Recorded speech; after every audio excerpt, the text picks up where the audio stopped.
Hello everyone, my name is Antonia Villa and this is my presentation for Module 3 EDL 901. I will be concentrating on three different areas: equity, inclusion, and digital citizenship. I did take our technology plan and I was able to look through it. And as you can tell, the last time that it was updated, it was in October 11th, 2021. So our next update is coming up. Usually we meet as a committee 2 times a year. And so I'm looking forward to providing some of my input after reading all these resources. What I did find out is that, as much as we try to be current on technology and as much as we try to include our teachers, I really feel like there are times when we may have all the best devices and the fastest internet connection, but I think we're leaving out a piece, and it's the professional development piece for our teachers. I feel like if we continue adding technology, it's a great thing. We want our kids, our students, to be updated on all the technology opportunities, but we also need to take into account that our teachers also need the time to just play with technology, to make sure they are able to incorporate the new technology devices into the lessons that they're teaching on a daily basis. The one thing I found was in our technology plan, we have our philosophy, and it says, through the integration of emerging technology, we will provide our teachers and our students the best possible tools to teach and learn. As I said earlier, we do provide our students IMAX, and it's a 1-to-1. So here at Elkhart, we don't have any issues with providing the devices. But once again, I'll go back to, I don't know how much we are really providing our teachers that extra time they need to learn how to use those devices. The one thing that did come across this year here at the middle school is I have a student who has CP, and it was really difficult for her to go into the computer lab and be able to take part in some of the activities that were online. And so, even though we have the best, which I feel we have the best devices, every student has a computer, every student has a keyboard, every student has a mouse. But when it came to meeting her needs, we had to think outside the box, and we had to order a special keyboard, one where she could just use with one hand. And I look at that picture, and that picture right there explains it all. Every child is provided a tool, but not all the tools, may meet their needs.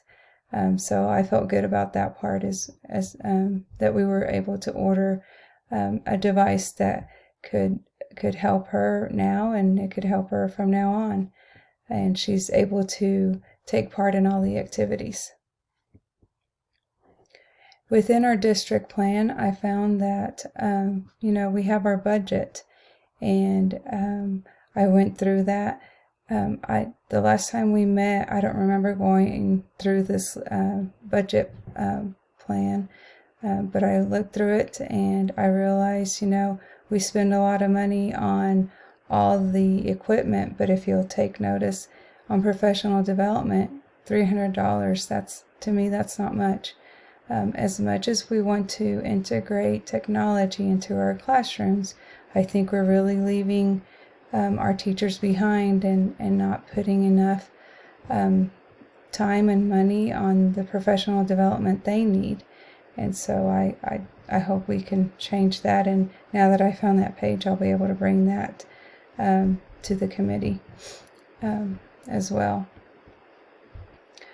The other thing that I realized is we tend to assume, I think, that that our kids know what's proper use of technology.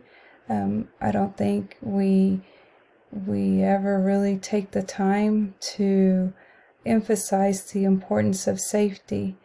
Anyway, there's two different things here. There's digital citizenship and digital citizenship curriculum. I found a digital citizenship curriculum, and it's free, and that's what we are incorporating into one of our classes. We don't teach our students how to properly use technology, and I think that hurts us more than anything. We assume that we can just hand over a device and they'll know what to do and how to take care of it, and the safety of using their names out in social media.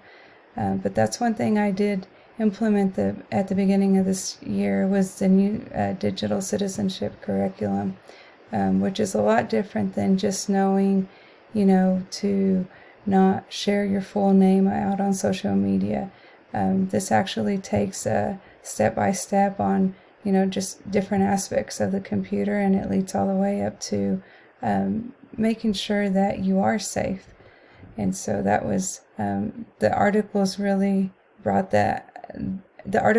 brought forth the importance of digital citizenship curriculums. Inclusion, when we went through the pandemic, that was one of the most difficult things I've ever dealt with, because I was dealing with my families who spoke English, and I was dealing with my families who spoke Spanish. And then here we have a large number of students that come from Guatemala, so they don't know Spanish. They have their own dialect, and you talk about just trying to find different ways to communicate with them. And even my English-speaking families, not everyone had access to internet. And once our internet company here was able to install internet on all the homes, that still frightened the families, because they've never had it before, so they don't know how to use it. But I can tell you that one of the things that we spent a lot of time during the pandemic was we met in different groups. We had, as awful as this may sound, we had different levels of Zoom meetings. We had levels such as families who knew about technology and how to use it. And then we'd have another level of, they may know how to use it, but they still don't feel comfortable. And then we had the level of, they've never had a computer in front of them. And we even went to the point of going to their porch or outside their homes. And even though we couldn't be around them, we would put the screen to where they could see through the window and follow along. And so that is one thing that it was very stressful, and there wasn't enough of me to go around and help our families who spoke Spanish, but we managed little by little. And so the inclusion part really is tough to say that we completely met 100%, because I know that the families from Guatemala, as much as I tried, as long as the kids connected to the Zoom classes, I was okay with that. They missed out on a lot of the work. They missed out on a lot of the activities, but at least they did show up to Zoom, and perhaps they didn't understand everything that was going on, but at least they felt like they were a part. And eventually, as time went by, we were able to provide what we called Zoom breakout rooms, and then that's where they had the extra support from at-risk, migrant, or ESL staff. It also talked about our resources, also talked about, are we exposing our students to curriculums that'll help them post-secondary. And I feel we are here at USD 218. We do use Zello, And we also have a lot of our students who are enrolled through Seward County Community College. So I feel that we do meet that part. I'm sure there's still more out there. We also have a shortage of teachers, and so we weren't able to find an English teacher, but we are using a curriculum from Elevate, and so that's a whole different, style of teaching. It's like the Zoom and all that, but teaching English through Zoom for a freshman class does make it kind of difficult for the students, but they're getting used to it. As I was reading the resources, I found one of the resources talking about a simple model, and it described the 6 different steps. And I looked through our technology plan, and I think we're following it. Do we need improvement? Of course we do. And I kind of feel lucky that I'm taking this class right now, so that I'm able to share information with our next at our next meeting here in October. Alrighty. When we look at our curriculums here at our middle school, the new curriculum we have is Amplify. It's a science curriculum, and it was purchased for grades K through 8th grade. The only problem here is that we have veteran teachers, and the veteran teachers are the ones who are really struggling with it. So we've dedicated a day to where we're just going to be able to bring in some professional development for them. But I understand their frustration. I understand their worry. I understand that they're used to teaching, with the resources they have. But hopefully once they spend a day in the Amplify curriculum, they'll see how, the many opportunities they have of introducing other resources in a whole different way, in a way that perhaps our kids are used to, seeing things. There's so much out there. It's just time consuming, and I think that's where we scare some of our veteran teachers off. Is it's a lot of work, and we just ended up receiving this this curriculum at the beginning of the school year. So we've told them to take it easy, and that we'd give them a day or two to be able to just explore. For our social emotional lessons, we do have Ingenuity. That's not the name of it anymore. They changed it to a different name, but it's what we used to call Ingenuity and Acellus. Those two are the online curriculums, web-based curriculums that we use for our social emotional. And the reality of this is, it's like one of the articles said, at the same time, principals and districts are more aware of digital equity than ever before, but it doesn't mean the issue is being fully addressed. I don't think it's fully addressed intentionally. I think there's just so much out there. There's so many. It's difficult to make sure that everything is equal, but we're trying. And I think that when our families see that we are trying, they're willing to, give us a little bit more time, or they give us more patience. But I really feel like, just the eye opener to me was whenever my little student came in, and, she couldn't type with 2 hands, and so that right there opened my eyes like never before. We have the best of the best, I felt like, and then all of a sudden, we don't have what this child needs. So that was a little bit of reality for me. This class, more or less, it's the class itself. It's pretty relevant to what I'm going through right now. This particular assignment really helped me dig into our technology plan. I know that it takes a lot of time, but I think that I have an idea what I can bring to the table now after reading the resources. And I'll keep mentioning the digital citizenship curriculum classes.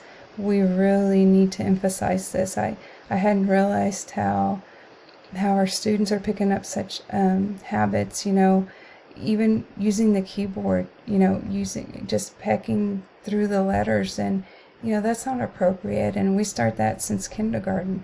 And again, I'll go back, we do have all the devices we need, but we don't have the appropriate curriculums to help our students make better use of their devices. Like I said earlier, the habits we're allowing our students to acquire, I don't like what I'm seeing up in 5th grade. And it's not anyone's fault, that's just how it turned out. So I think we need to go back and figure out a way to bring in some digital curriculum in the early years. And we provide students with the best technology devices, but we don't offer the courses to help them be safe. I think we just assume they'll be okay because we have a firewall, but our students are smarter than that. They go around those firewalls. We assume all families know how to use technology, and they don't. I feel like we need to make an effort of providing some adult classes for our families. We assume all teachers are eager to try something new. A lot of our veteran teachers, they just don't have the time or the confidence, more or less, to try technology as much as we want them to. We assume educators have been trained on how to use digital citizenship into their instruction, and they don't. I think we just have pushed so much on our teachers that perhaps some of the burnout comes from that.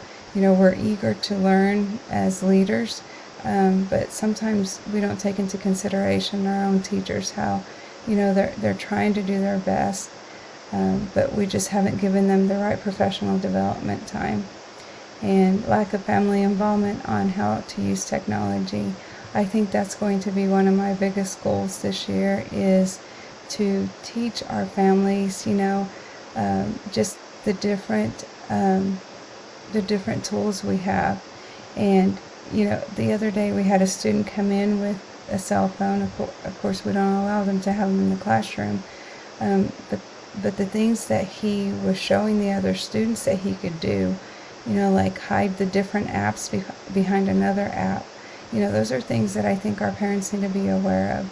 And if we don't take the time to educate them, then who will? So I think there's a lot that we still need to do. Yes, we're very fortunate to have a one-to-one. Every child in our district is able to have a laptop, but that doesn't mean that they're ready to have them. We need to step back a little bit and provide some appropriate curriculums at the earliest stages, and that way when they get up to middle school, they won't be pecking at the keyboards, and they'll know more about safety. But thank you for your time.